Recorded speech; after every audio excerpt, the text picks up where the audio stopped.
ರಾಜ್ಯಕ್ಕೆ ಭೇಟಿ ನೀಡಿರುವ ಕೇಂದ್ರ ಸರ್ಕಾರದ ವಾಣಿಜ್ಯ ಮತ್ತು ಕೈಗಾರಿಕಾ ಸಚಿವಾಲಯದ ಅಧಿಕಾರಿಗಳು ಬೆಂಗಳೂರಿನಲ್ಲಿಂದು ಕಾಫಿ ಮಂಡಳಿ ಅಧಿಕಾರಿಗಳೊಂದಿಗೆ ಸಂವಾದ ನಡೆಸಿದರು. ಇದೇ ಸಂದರ್ಭದಲ್ಲಿ ಮಂಡಳಿಯ ಕಾರ್ಯವೈಖರಿ ಕುರಿತು ಮಾಹಿತಿ ಪಡೆದುಕೊಂಡರು.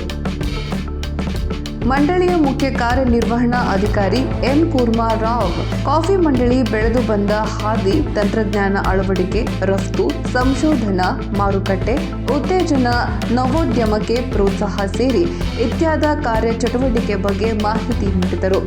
ಸುದ್ದಿಗಾರರೊಂದಿಗೆ ಮಾತನಾಡಿದ ಎಂ ಕೂರ್ಮಾರಾವ್, ಭಾರತದಲ್ಲಿ ಕಾಫಿ ಉತ್ಪಾದನೆ ಮತ್ತು ರಫ್ತು ಪ್ರಮಾಣದಲ್ಲಿ 3 ಪಟ್ಟು ಹೆಚ್ಚಳವಾಗಿದೆ. 2023ನೇ ಸಾಲಿಗೆ ಹೋಲಿಸಿ ನೋಡಿದಾಗ 2024ರಲ್ಲಿ ರಫ್ತು ಪ್ರಮಾಣ ಶೇಕಡಾ 40ರಷ್ಟು ಹೆಚ್ಚಾಗಿದೆ ಎಂದರು. ಈ ಸೆಂಟರ್ನ 2020ನೇ ಇಸ್ವಿಯಿಂದ ಶುರು ಮಾಡಿರೋದು. ಈವರೆಗೂ ನಾವು 63 ಕಾಫಿ ಆಧಾರಿತ ಸ್ಟಾರ್ಟಪ್ಗಳಿಗೆ ಸಪೋರ್ಟ್ ಮಾಡಿದ್ದೇವೆ.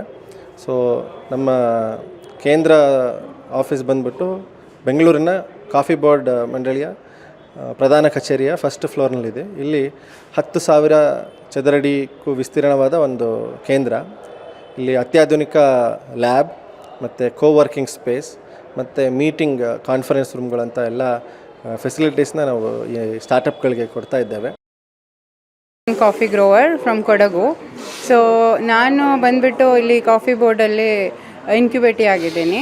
ಸೊ ನನಗೆ ಇವಾಗ ನನ್ನ ಬ್ಲೆಂಡ್ಸು ಏನೇನು ಎಲ್ಲ ಇಲ್ಲಿ ನಾವು ಪ್ರೊಸೆಸ್ ಎಲ್ಲ ಮಾಡಿದ್ದೀವಲ್ವ, ತುಂಬ ಹೆಲ್ಪ್ ಮಾಡಿದ್ದಾರೆ ನಮಗೆ. ರೋಸ್ಟಿಂಗ್ ಫೆಸಿಲಿಟಿ ಇದೆ, ಅವ್ರದ್ದು ಕಪ್ಪಿಂಗ್ ಫೆಸಿಲಿಟಿ ಇದೆ, ಅದೆಲ್ಲ ಇದೆ. ಸೊ ಅದ್ರ ಪ್ರಕಾರ ನೋಡಿಬಿಟ್ಟು ನಾವು ಈ ಥರ ಬ್ಲೆಂಡ್ಸ್ ಎಲ್ಲ ಕ್ರಿಯೇಟ್ ಮಾಡಿದ್ದೀವಿ. Like we have 7 premium blends.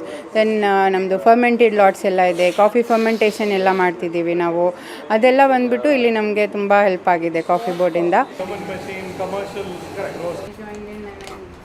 Got a lot of experience on how to make blends. So, Sumare, over to you quickly.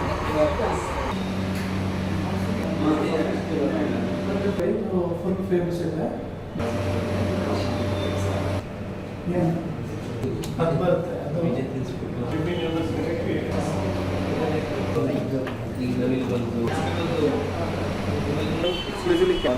Cafe.